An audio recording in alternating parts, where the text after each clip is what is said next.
Bu kitapların yazarları hepsi Bingöl'lü.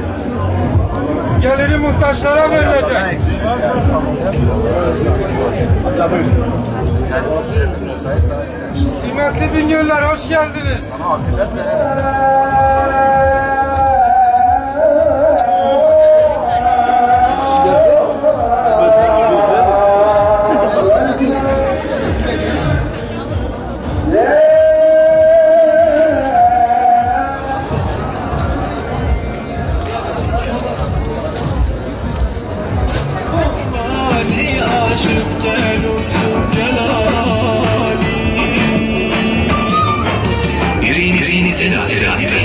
Cenab-ı Renk Işıma, Renk Hakikat, Bingöl FM, 102.0.